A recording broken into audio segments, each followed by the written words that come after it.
del Mesías y del Mesías camino al pesebre. Y lo estamos mirando en el Antiguo Testamento. Pero hay muchos Mesías. Pero para hablar de Mesías, antes hay que hablar de dolor. Y me gustaría pedirle ahí a mi amigo Gus. Hubo un tiempo muy glorioso, muy hermoso en la historia de Chile, que fueron los años 60, en que el principal equipo era la U. Era el Ballet Azul, como están en pantalla. La U se ganó casi todos los campeonatos en los años 60, era el club que arrasaba, era un club de caballeros, ir al estadio también era algo de gente decente, había amistad, habían bromas, pero no era como ahora, pero ahí vamos más lento. Ese tiempo glorioso del Ballet Azul pasó. La U del Ballet Azul salió campeón por última vez el año 69 y llegaron los años 70, no ganó ningún título, estuvo por ahí a punto de ser el campeón, pero ganó Cobreloa. Ganó solamente una Copa Chile el año 79, vinieron los años 80 y el equipo seguía muy mal, no remontaba, hasta que llegamos al campeonato del 88. Ahí, por favor. Y una triste tarde de verano del campeonato del 88, que en estricto rigor fue en enero del 89, una triste tarde se confabularon los astros, el hombre del maletín, los partidos, los resultados, y tristemente la U empató 2-2 en el Estadio Nacional con Cobresal, y por los resultados de otros partidos la U descendió. Habían pasado 20 años desde la última vez, casi 20 años desde la última vez que la U salió campeón, y en esos 20 años la U no solamente nunca salió campeón, sino que ahora más encima la U se iba a los potreros. Dolor, amargura, pero nadie se imaginaba que 5 o 6 años después de esta imagen terrible, triste, de fracaso, de amargura, de tristeza, de llanto, llegaría el Mesías Azul. La U, aquí a mí me emociona, yo soy parte de los que luego se creyeron en el Mesías Azul. La U recibió a su Mesías en la ciudad de Temuco, una pequeña capital de Chile. El año 1974 nació el que habría de ser el Mesías Azul, José Marcelo Salas, que condujo a la U con sus goles y su garra a salir campeón el año 94 y también el año 95.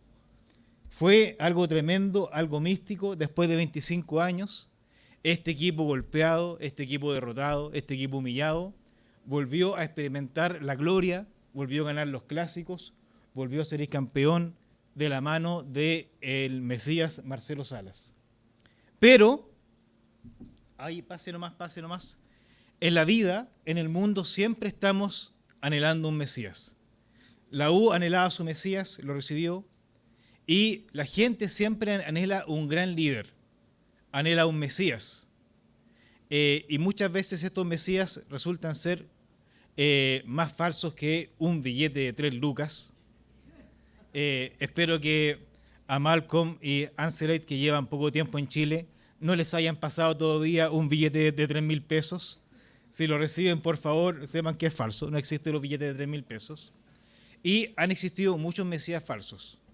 Pueden mirar en internet acerca del camino, de la revelación de 8, o muchas sectas que han existido en el mundo y que existen ahí hasta el día de hoy, con mesías que se levantaron, que tenían la solución, que anunciaron algo que no se cumplió y después no pasó nada. Y después pasaron al olvido y fueron simplemente algo que ocurrió en las noticias. Bueno, el pueblo de Israel también empezó a anhelar su Mesías. Y aquí vamos a... ahí tenemos un versículo clave que está en el corazón del pasaje de hoy día y también en el corazón del Evangelio, pero aquí todavía no se escribe el Evangelio. Aquí estamos 700 años 680 años antes que se escriba el Evangelio. Adelante, por favor, adelante. Hay una constante tensión siempre en la Biblia sobre el ahora y el futuro. Esta tensión, esta crisis, este presente que es de una manera y futuro que es de otra, siempre están en tensión, siempre están en conflicto. Y lo vemos desde Génesis hasta Apocalipsis. Desde Génesis con la caída del hombre, cuando Dios promete que la descendencia de la mujer iba a aplastar a la serpiente, hasta Apocalipsis, donde se ve el triunfo de la descendencia de la mujer sobre la serpiente. Siempre hay una tensión entre lo que es el ahora y lo que es el porvenir. Bueno, y el pueblo de Israel experimentó también esta tensión desde muy temprano. Y esto lo vemos en el pasaje de Miqueas, que es el pasaje de estudio de hoy. ¿Cuál era el contexto del pueblo de Israel? El contexto era similar, pero peor al que vivió la U cuando descendió a segunda división. El contexto del pueblo de Israel era el contexto de una nación en decadencia. Cuando escribe Miqueas, todavía había rey, ¿ya? Todavía habían reyes. Si quieren, por curiosidad, porque me imagino que tienen el libro de Miqueas abierto, pueden mirar el capítulo 1, versículo 2, ¿ya? Y pueden ver ahí que Miqueas trabajó, desarrolló su ministerio profético durante el reinado de 3 reyes, ¿ya? Durante el reinado de los reyes Jotam, Acaz y Ezequías. Y en el tiempo de Miqueas, ellos siempre vivían con nostalgia. Con nostalgia, ¿por qué? Porque habían tenido un gran rey, que fue David, durante el cual el reino estaba unificado. Había un solo pueblo de Israel, pero después, durante el reinado de un nieto de David, el reino se dividió, porque de David en adelante todos los reyes fueron pecando, fueron cayendo, fueron débiles.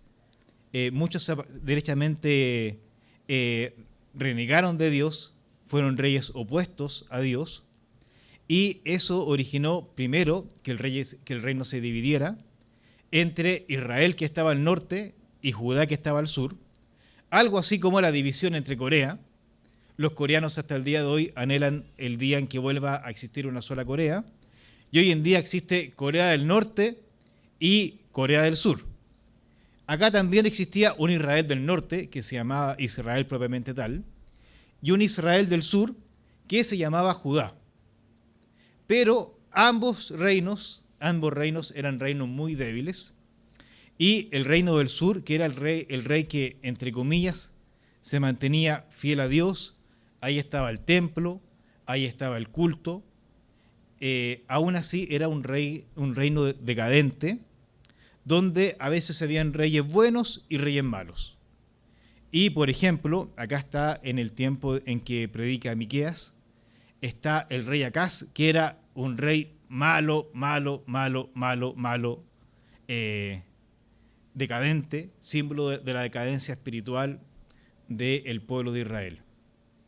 En ese tiempo predica Miqueas, con un reino pequeñito, con reyes que no le llegaban ni a los talones al gran rey David, sintiéndose constantemente amenazados por guerras por parte de otros reinos, de otros reyes, otros imperios. En los tiempos de David eso no era problema, porque David iba con la bendición del Señor, iba con el poder de Dios y vencía a sus enemigos. Todos los reinos caían derrotados ante el pueblo de Israel porque estaba el rey ungido, estaba David a la cabeza. Pero ahora no era así, ahora el reino perdía territorio, los reyes eran débiles, no había ningún rey que tuviera esta gracia, este carisma, esta fortaleza que tenía David. Por eso es que siempre tenemos, como les decía, en Miqueas ahora una tensión constante entre el ahora y el futuro. En el pasaje que estudiamos hoy día, ¿qué nos dice sobre el futuro? En el versículo 10 nos dice que en el futuro el pueblo va a ser redimido por parte del Señor desde Babilonia, desde sus enemigos. Dios va a rescatar a un pueblo que va a estar entre sus enemigos, que va a estar exiliado. También nos dice en el versículo 13 que Dios va a transformar a la hija de Sión, es decir, a Jerusalén, a la ciudad de Jerusalén, la va a transformar en una especie de toro con cuernos de acero, con pezuñas de bronce, que va a arrasar entre sus enemigos. Pero eso va a ser en el futuro. También dice, y lo más emocionante, es que en el futuro va a haber un Señor en Israel que va a salir ¿de dónde? De Belén Éfrata, de la pequeña aldea de Belén, donde, ¿quién había nacido ahí en Belén? No había nacido Marcelo Salas, por si acaso. Marcelo Salas nació en Temuco. ¿Quién había nacido en Belén? Había nacido David. Donde mismo había nacido el gran rey David, ahí también habría de nacer alguien que iba a ser Señor en Israel. Y no solamente iba a ser Señor, iba a gobernar Israel, sino que además Dios da una descripción enigmática. Dios en el Antiguo Testamento juega al enigma, juega al misterio. Nos dice, el Mesías va a tener pelo castaño, va a medir 1,75 m, va a ser carpintero, va a tener un lunar en el bíceps del brazo izquierdo y va a ser un poquito narigón. Y va a tener Ruth 13 millones. No, Dios nunca dice eso. Dios en todo el Antiguo Testamento nunca dice el Mesías se va a llamar Jesús, hijo de José, hijo y también hijo de María, y va a vivir en la calle 5 Poniente de Nazaret. Dios nunca dice eso. Dios da pequeños datos enigmáticos. Es como un rompecabezas. Dios toma el rompecabezas con la imagen del Mesías y lo esparce por los profetas, lo esparce por los salmos, lo esparce por el Antiguo Testamento, y a veces nos encontramos una que otra pieza que nos conforman la imagen de este Mesías. Y una de esas piezas dice que va a nacer en Belén, ¿ya? Va a nacer en Belén, pero que además tiene sus orígenes o sus salidas desde el principio, desde los días de la eternidad o desde los días de la antigüedad, como dicen otras versiones. Es decir, este rey tiene un origen muy antiguo. Entonces ahí ya Dios empieza a jugar con el misterio. Eso podría entenderse como que su origen es el origen de David, que es un origen muy antiguo, muy ancestral, o tal vez que es un origen antes de los tiempos, un origen eterno. Y eso podría significar que este Mesías es divino. Pero como Dios juega al misterio en el Antiguo Testamento, Dios juega a la ambigüedad, da una profecía que puede tener uno que otro significado. Así como también puede tener uno que otro significado la profecía de la Virgen. La Virgen que ha de concebir, según Isaías, puede ser simplemente una joven, una mujer joven, casada, en tiempo de ser madre, o una virgen en el sentido de que nunca ha tenido relaciones sexuales y por lo tanto por ningún motivo debería quedar embarazada.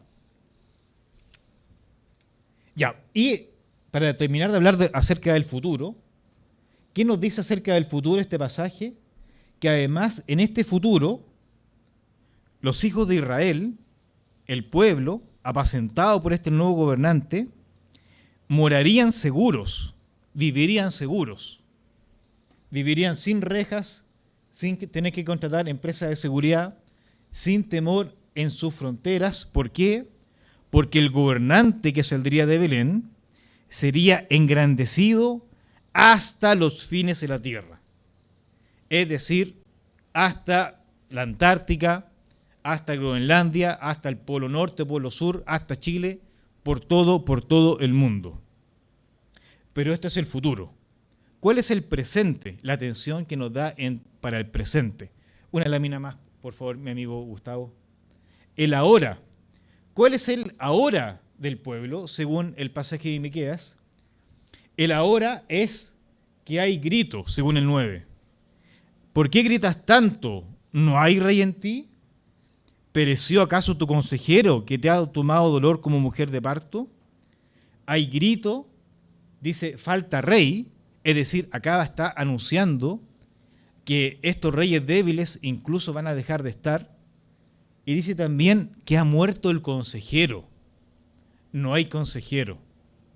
¿Se acuerdan qué decía Isaías el domingo pasado?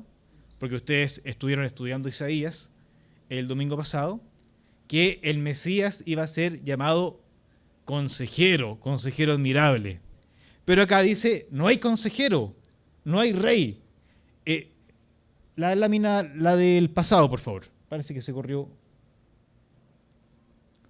No hay consejero. Más atrás, por favor, más atrás. Ahí. No hay consejero. ¿Y qué es lo que tenemos? Dolores de parto, pero sin embarazo. ¿Qué es lo que dice Dios? El pueblo es como una mujer que está gritando angustiada, pero no está embarazada. Esto no es ningún embarazo, a lo más es una hinchazón. Acá es una flacuchenta que está gritando como loca, como embarazada, como si fuera a dar a luz, pero no va a dar a luz. Y aquí una pista, un dato al pie de página. Muchas veces en los profetas hay dos imágenes posibles de la mujer embarazada. La mujer embarazada que tiene dolores de parto porque da a luz, y la mujer embarazada que no da a luz. Un falso embarazo, un embarazo fracasado, un dolor, pero que no va acompañado de parto, que es solamente dolor. Y este es el dolor que describe Miqueas en el 9 y el 10. Un grito escandaloso, una mujer escandalosa, pero que realmente no da luz a nada. O como dice en otra parte Isaías, solamente da luz el viento, la nada misma. También nos dice el 11 que la realidad de ahora para Miqueas, es que se han juntado muchas naciones contra Judá, contra el pueblo, contra el reino. Luego nos dice en el versículo 1 del capítulo 5 que la ciudad, el pueblo ha sido sitiado, que está rodeado, que incluso van a golpear con una vara en la mejilla al juez de Israel.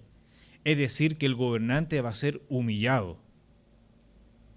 Y que además, en medio de todas estas promesas de bendición, de que venía un Mesías, dice, de todas formas, en el futuro van a ser un Mesías.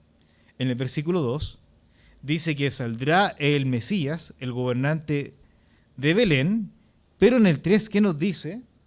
Nos dice que ahora el pueblo va a ser abandonado, que ahora el pueblo va a ser dejado hasta el tiempo en que dé a luz la que ha de dar a luz. Este embarazo, de verdad. El embarazo al que se refiere el versículo 3 del capítulo 5, sí es un embarazo de verdad. Tiene que dar a luz una mujer que de verdad está embarazada. ¿Ya? Y esto nos recuerda Isaías 7:14, que lo estudiamos hace 2 semanas. La señal de la Virgen, la señal que le dieron a Acaz. La Virgen habría de concebir. ¿Cómo es eso? ¿Cómo iba a quedar embarazada una Virgen? Bueno, nosotros sabemos cómo ocurrió eso porque ya conocemos el resto de la historia.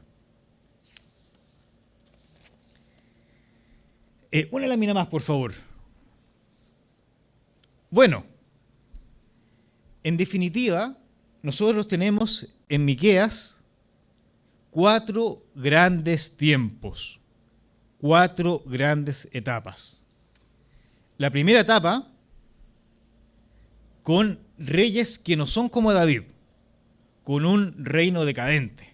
Un ejemplo es el rey Acaz, que gobernaba en los tiempos de Miqueas, un rey bastante que dejaba mucho que desear, infiel a Dios, pagano, cobarde, etc.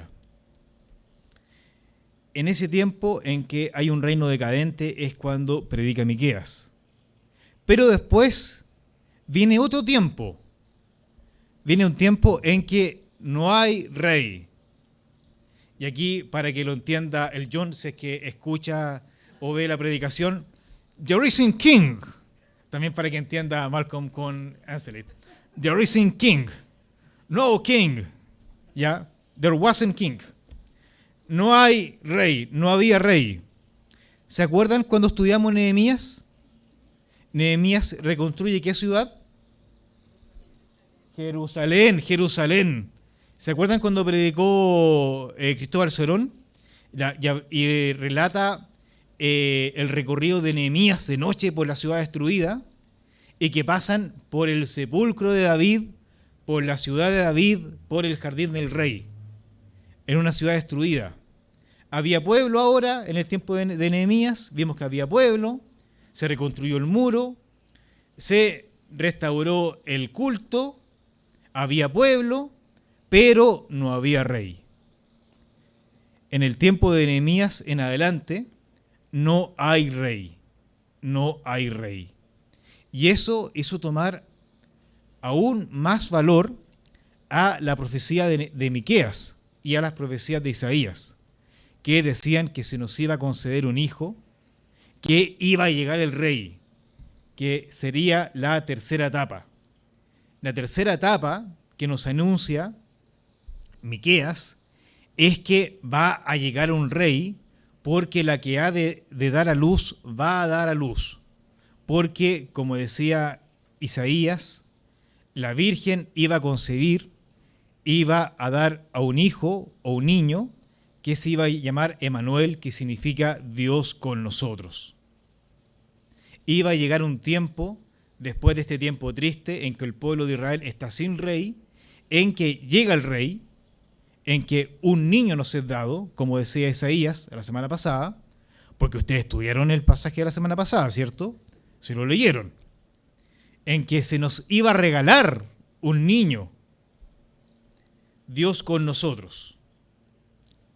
Y finalmente hay una cuarta etapa, que es la etapa del reino total. La etapa que describe el versículo 4 en su parte final. Morarán seguros, porque ahora será engrandecido hasta los fines de la tierra. Y si ustedes quieren entretenerse, pueden seguir leyendo Miqueas y ver todo lo que pasa con la llegada de este rey. Miqueas describe que cuando llega este rey y vienen otras naciones a atacar al pueblo, salen simplemente cuatro pastores a enfrentar a los invasores y los derrotan. Que iba a ser así de fuerte el pueblo, así de glorioso, pero esto es un futuro que aún no se cumple, un futuro que aún no se cumple ni siquiera para ahora. Un futuro donde el pueblo iba a estar seguro, donde este rey iba a reinar hasta los fines de la tierra, donde Jerusalén iba a ser la capital mundial. Hoy en día la capital mundial pareciera ser Qatar, porque ahí se va a jugar la final del mundial. Pero en ese tiempo la capital mundial ha de ser Jerusalén, pero es un tiempo que todavía no llega. Pero todo esto plantea una pregunta importante para nosotros, una pregunta importante para ustedes. Adelante, por favor, mi amigo. Ahí está. La pregunta es, ¿por qué creemos que Jesús es el Mesías? Por favor, tome su Biblia, tómela en Mateo, tómela al principio de Mateo y ponga la manito, justo donde empieza Mateo. Ponga la manito y mírela. Hacia atrás, hasta Mateo, todo eso fue escrito por los ancestros del pueblo de Israel, un pueblo que hoy en día dice que Jesús no es el Mesías. ¿Ya? Tómele el peso a eso. Sepa usted que su Biblia está compuesta de dos partes: el Antiguo Testamento y el Nuevo Testamento, que empieza con Jesús, y que hay mucha gente que no cree en el Nuevo Testamento. E incluso, bueno, hay gente que ni siquiera cree en el Antiguo y cree que todo esto no es más que fábula, que tanto las profecías del Antiguo Testamento, el anuncio de un Mesías, que todo eso es fábula porque la gente débil necesita inventarse un Dios que haga el trabajo por ellos y así tienen una excusa para su debilidad. ¿Ya? ¿Por qué creemos en el Mesías? ¿Por qué creemos, mejor dicho, que Jesús es el Mesías? Porque tienen que reconocer lo siguiente. Ustedes tienen que saber lo siguiente.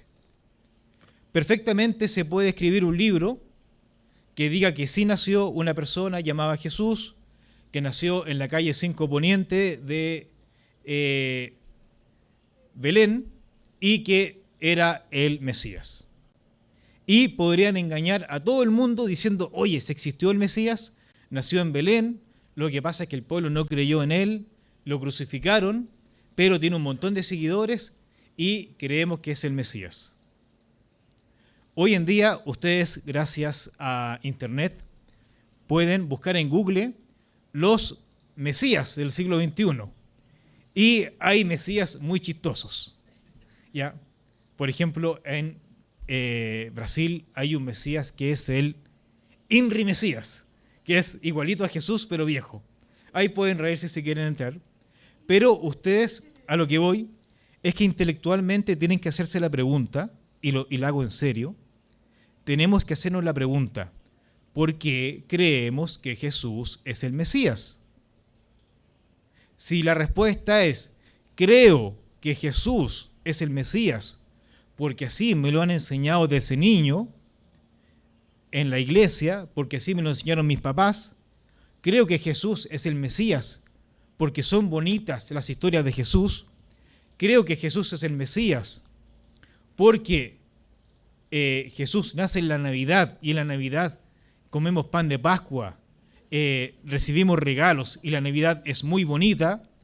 Nota al pie de página, la Navidad no es bíblica, nota al pie de página, ya para que se enojen conmigo. Si esa es su respuesta, le debo decir que usted está en un gran problema. You are in trouble, para que entienda John, entienda, se ríe, me gusta ejercitar el poco inglés que sé. Usted está en un problema si simplemente cree que Jesús es el Mesías, porque es lo que siempre han creído en su casa, y es porque la Navidad es bonita, es porque Jesús es buena onda y Jesús es amor y paz. Usted está en un problema. Por favor, avancemos.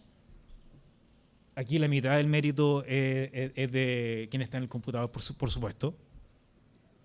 Primero deben saber que el pueblo de Israel, para el que estaba anunciado el Mesías, del cual habla Miqueas, rechazó a Jesús. Llegó Jesús y el pueblo, en términos generales, dijo, no, este no es el Mesías, no lo aceptamos como Mesías y creemos que es un impostor, igual que muchos Mesías falsos que se levantaron en el tiempo de Jesús. Así es que, si quieren, anoten al tiro, al pie de página, que en los tiempos de Jesús se levantaron muchos falsos cristos. ¿Ya? Y el segundo motivo por el cual yo les digo a ustedes que podrían no creer que Jesús es el Mesías, es que este supuesto Mesías, que es Jesús, nació en el siglo I, nació hace más de 2000 años, pero no solamente fue rechazado por su pueblo, sino que además no instauró una paz universal en el mundo, no está con su oficina en Jerusalén firmando decretos como rey de Israel y gobernando todo el mundo. Eso no ocurrió, no está ocurriendo. Incluso pueden prender la televisión, pueden saber que hay guerra no solamente en Ucrania, hay guerras interminables en África, hay sufrimiento, hay hambre, hay un cambio climático, hay sequía, hay contaminación, hay odio, hay corrupción. Así es que si vivimos así, ¿cómo es eso de que Jesús es el Mesías si no pasó nada de lo que Miqueas dijo que iba a ocurrir? Bueno, yo quiero darles respuesta para eso. Hay muchas respuestas, pero no puedo predicar hasta la próxima semana. Tengo que terminar hoy día. Otra lámina, por favor, Gustavo. Primero, el Antiguo Testamento no solamente dice que el Mesías iba a nacer en Belén, sino que además el mismo Antiguo Testamento anuncia que el Mesías iba a ser rechazado. ¿Qué es lo que nos dice el Salmo 118, 22? Aquí está la cita para que usted no se canse buscándola.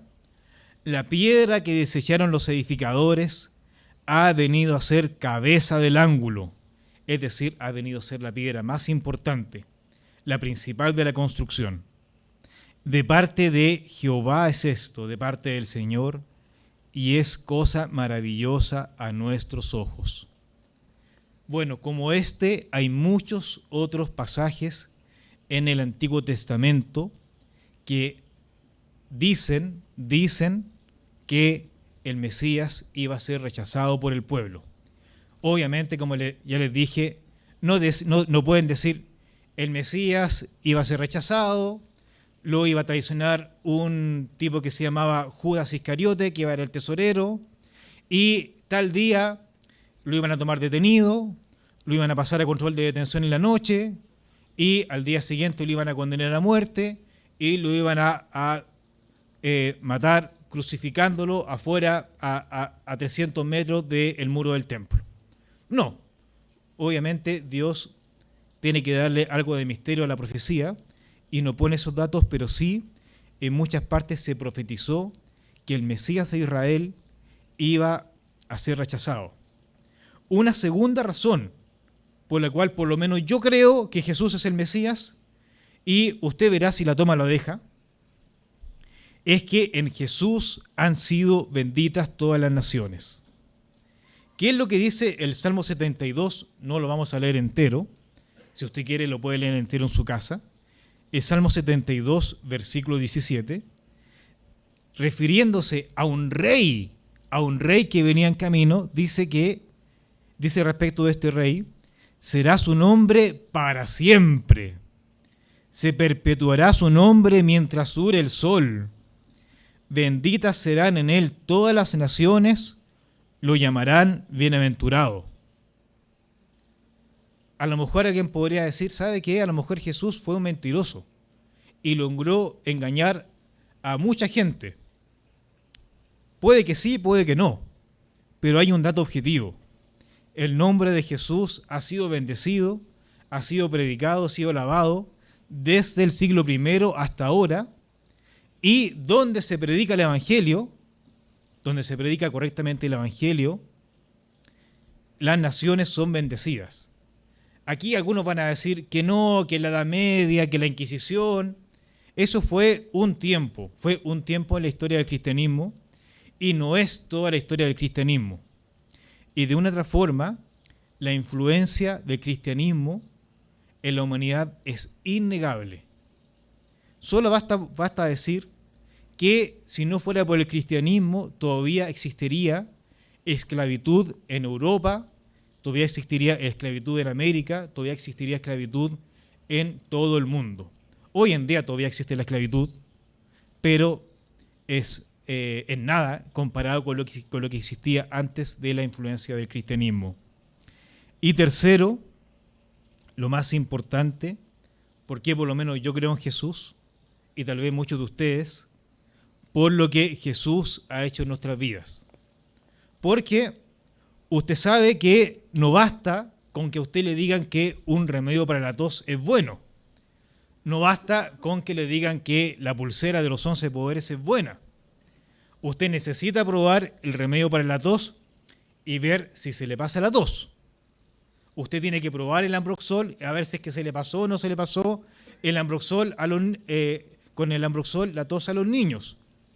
Usted necesita probar una crema a ver si se le pasa o no se le pasa el dolor muscular.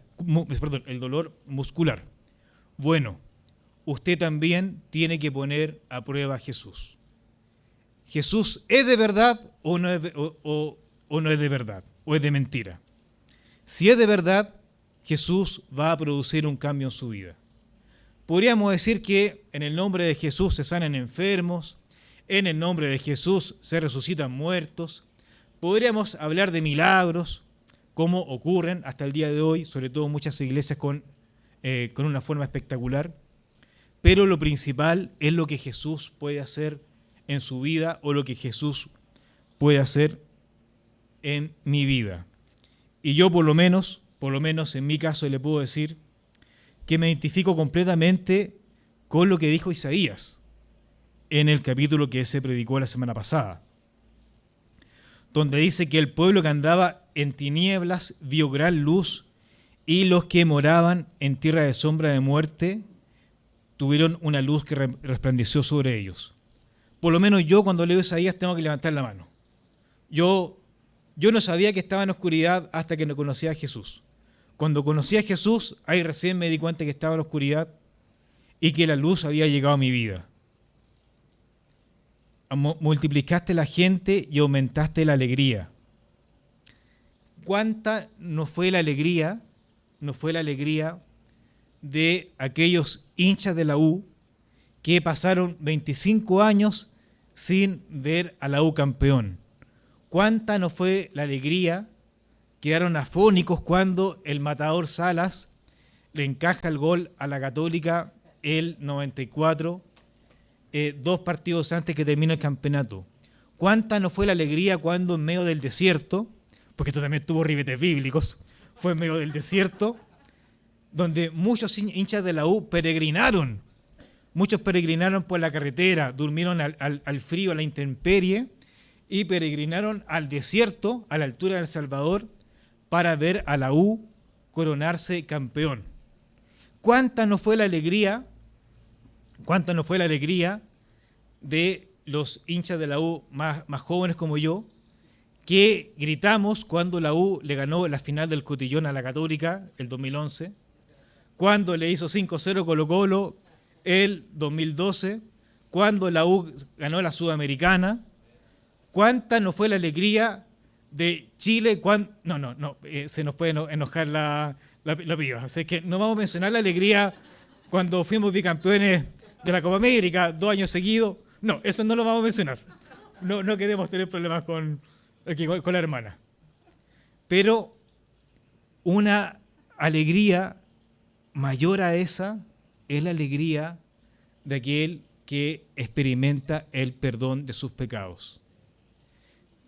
Yo me emociono cantando el himno de la U, me vibro cantando Soy de la U junto con Alberto Plaza, me emociono cuando la U gana un partido a última hora. Con el Nico una vez fuimos al estadio, la U le ganó 2-1 a la Unión Española, con goles de Mora y con gol del Conejito Villa. Qué cosa más hermosa, más gloriosa ser de la U. Yo me emociono, pero una emoción aún mayor, aún más grande, una alegría aún más grande es cuando tú comprendes, cuando tú experimentas el perdón de Dios en tu vida. Cuando te das cuenta que esa carga que siempre cargaste, Jesús te la quita porque Jesús te perdona. Si a lo mejor lo que estoy diciendo te parece que es una locura, entonces necesitas conocer a Jesús para experimentar que no es una locura. Y ahí vas a poder decir, igual que Isaías, que Jesús quebró tu pesado yugo, que la vara que había sobre tu hombro, Jesús la rompe, que Jesús te libera de ese pecado que te ata, que Jesús te permite levantar la cabeza, vivir con esperanza, con alegría, vivir sin culpa. Si Jesús además te bendice, te da trabajo, te da familia, te da una tremenda esposa, como me la dio a mí, te da hijos, te regala el ser hincha de la U, eso es otra cosa. Esas son bendiciones, son grandes bendiciones, pero nada se compara con la bendición de conocer que Jesús es el Mesías. Y por eso mi invitación para ustedes, para quienes están en el Zoom, es que al igual que los magos que vinieron de Oriente y se gozaron cuando encontraron la estrella que les indicaba dónde estaba el rey de Israel, el rey de verdad, porque el rey Herodes era un rey de mentira, así al final vivía a la orden de los romanos. El rey de verdad era el rey que indicaba la estrella. Era ese niño que encontraron en la casa con María y que lo vieron y lo adoraron. Mi invitación es que, al igual que los Reyes Magos, peregrines y llegues a donde está este niño que ya nació, que ahora ya es bastante grande, fue carpintero incluso, probablemente tiene barba, no lo sé, nunca lo he visto en vivo y en directo, pero llegues hasta este Jesús y lo reconozcas como el Mesías prometido hace siglos y lo adores. Esa es mi invitación. Ya, hasta aquí la predicación, espero no haberme demorado mucho. Señor, gracias porque eres Dios, gracias porque eres bueno, gracias porque Jesús es el Mesías y porque, Señor, no lo merecíamos, pero te revelaste en nuestras vidas. Revélate cada día más, Señor, a nuestras vidas y úsanos para revelarte a las vidas de aquellos que aún no te han conocido, para que experimenten esta libertad, esta alegría, este gozo que solamente tú nos puedes dar, esta alegría de adorarte y de reconocer que tú eres el Mesías. Amén.